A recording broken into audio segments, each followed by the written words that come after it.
معزز محترم قارئین و سامعین، السلام علیکم۔ سب سے پہلے حضرت علی علیہ السلام کا فرمان آپ کی خدمت میں گزارش کرتا چلوں۔ غلام کے متعلق آج کیونکہ بیان کرنا ہے کہ غلامی کی تاریخ کتنی پرانی ہے اور اسلام نے غلام کو کتنی عزت دی، کتنا مقام دیا، اور آل محمد نے غلام کے لیے کیا کچھ فرمایا، یہ انشاءاللہ آج کی ویڈیو میں آپ سے گزارش کروں گا۔ تو مولا کا فرمان آقا پر واجب ہے غلاموں کے لیے وہ چیز پسند کرے جو اپنے لیے کرتا ہے۔ سبحان اللہ۔ صاحب کتاب لکھتے ہیں کہ غلامی کی تاریخ اتنی پرانی ہے جتنی انسانی تاریخ، کسی نہ کسی شکل میں آج تک غلامی جاری ہے۔ ارسطو نے کہا تھا غلام امیروں کے زیر تابع رہنے کے لیے پیدا ہوتے ہیں، اور لکھتے ہیں کہ رومن حکومت سے قبل مفتوح علاقوں کے انسانوں کو موت کے گھاٹ اتار دیا جاتا تھا، یعنی جس علاقے کو وہ فتح کرتے تھے اور جو مفتوح لوگ یا غلام ان کے ہاتھ آتے تھے تو وہ ان کو قتل کر دیتے تھے، اور بعض ایسے بھی تھے ظالم کہوں کہ وہ غلاموں کو پکڑ کر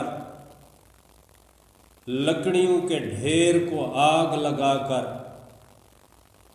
اس جلتی ہوئی آگ میں ڈال دیتے تھے، یعنی اتنا ظلم روا رکھا جاتا تھا غلاموں کے ساتھ۔ اور لکھتے ہیں کہ رومیوں نے یہ رعایت دی کہ قتل نہ کیے جائیں بلکہ ان سے محنت مشقت کا کام لیا جائے، اور لازمی ہوا کہ قتل کی بجائے غلام بنا کر رکھا جائے ساری زندگی۔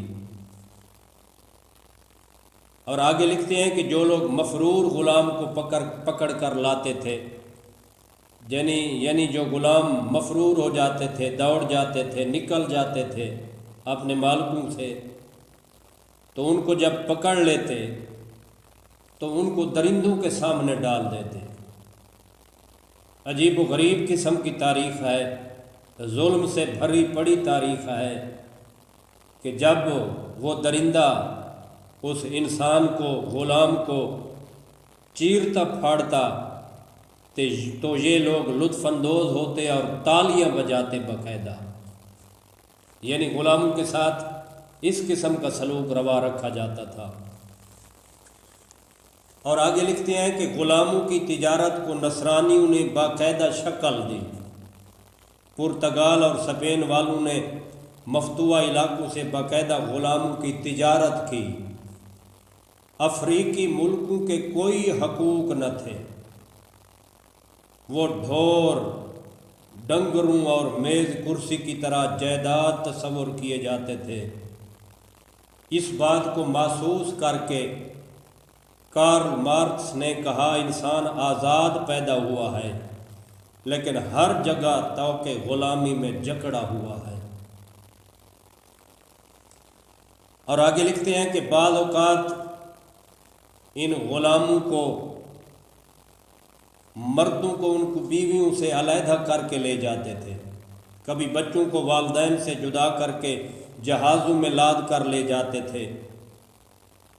اور اب ان افریقی غلاموں کی اولاد کیونکہ کھیلوں اور بعض دوسرے شعبوں میں بازی لے گئی ہے، اس لیے وہ آج آزادی کے دھارے میں داخل ہو چکے ہیں، ورنہ اس سے پہلے تو وہ غلام تھے اور ان کے ساتھ غلاموں جیسا سلوک روا رکھا جاتا تھا۔ یہ تھی غلامی کی تاریخ۔ لیکن جو میں آج کی اس مختصر ٹائم میں، اس ویڈیو میں آپ کے سامنے گزارش کرنا چاہتا ہوں وہ یہ ہے کہ دیکھنا یہ ہے کہ اسلام نے غلامی کو ختم کرنے کے کیا قوانین دیے اور غلام کو کتنی عزت دی۔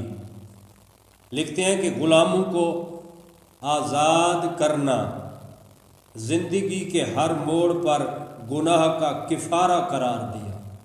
اسلام نے غلام کو آزاد کرنا زندگی کے ہر موڑ پر گناہوں کا کفارہ۔ سبحان اللہ، یعنی اتنا بڑا مقام ملا غلام کو کہ اگر کوئی بندہ غلام کو آزاد کرے تو وہ اس کے گناہوں کا کفارہ ہوگا، یعنی اللہ اس کے گناہ معاف کر دے گا۔ روزہ ٹوٹ جائے تو صاحب استطاعت بندے کے لیے کفارہ غلام کی آزادی ہے۔ زہار کا کفارہ غلام آزاد کرنا ہے۔ ام الولد مالک کی وفات پر عورت حر یعنی آزاد ہو جاتی ہے۔ غلام اگر اسلام قبول کر لیتا ہے تو آزاد ہو جاتا ہے۔ یہ اسلام نے عزت دی غلام کو، اور اسلام اگر قبول کر لے تو دوسرے آزاد لوگوں کے برابر اس کے حقوق ہو جاتے ہیں۔ خاندان رسالت نے غلاموں کی آزادی کے لیے جو کردار ادا کیا اس کی مثال تاریخ میں نہیں ملتی، یعنی اتنا عظیم کردار غلام کی آزادی کے لیے کہ اس کی مثال بھی تاریخ آدم و عالم میں نہیں ملتی، جتنا اسلام نے عزت دی، جتنا اسلام نے مقام دیا۔ اور لکھتے ہیں کہ حضرت علی علیہ السلام نے ہاتھ کاٹنے کی سزا اس شخص کو دی جو آزاد انسان کو غلام بنائے۔ سبحان اللہ۔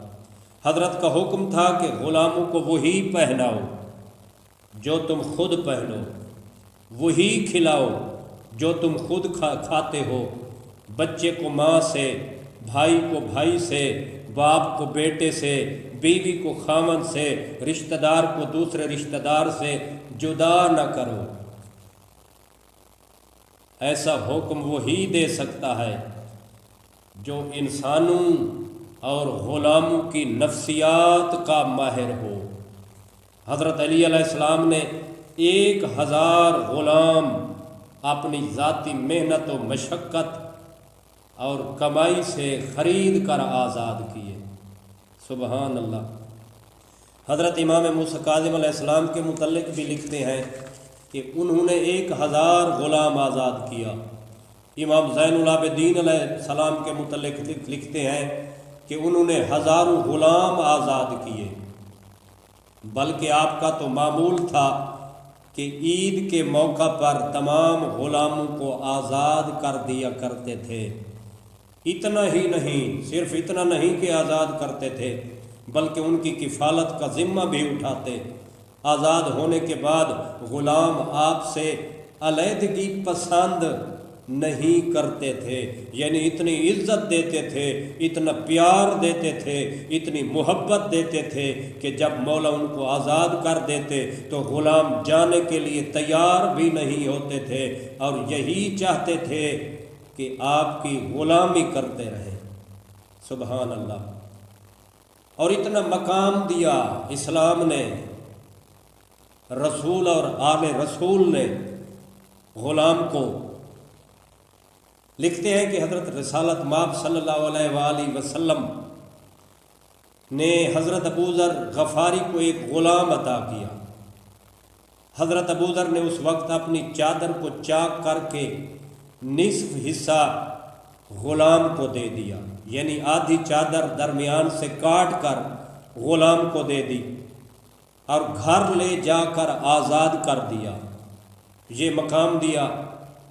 غلام کی آزادی کے متعلق اسلام نے جو درس دیا یا جو صلہ ملا اسلام میں، اسلام نے بتایا کہ غلام کو آزاد کرنے کا اتنا صلہ ہے، تو لوگوں نے اتنے تک بھی کیا کہ فوراً خرید کے ان کو آزاد کر دیا کرتے تھے، اور اتنی حیثیت بلند ہوئی اسلام میں غلام کی کہ حضرت سلمان فارسی غلام کی حیثیت سے اسلام میں داخل ہوئے اور اہل بیت کے فرد ہونے کا رتبہ پایا۔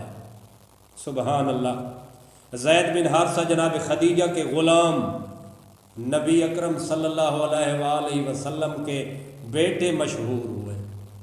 کیا عظمت ہے، غلام ہو کے نبی پاک کے بیٹے مشہور ہوئے اور جنگ موتہ میں فوج کے کمانڈر کی حیثیت سے شہادت کا رتبہ پایا۔ سبحان اللہ۔ یہ عظمت ہے جو اسلام نے غلام کو دی۔ ہمارے یاسر بھی غلامی کی زندگی سے ابھرے اور اسلام میں عظیم رتبہ پایا۔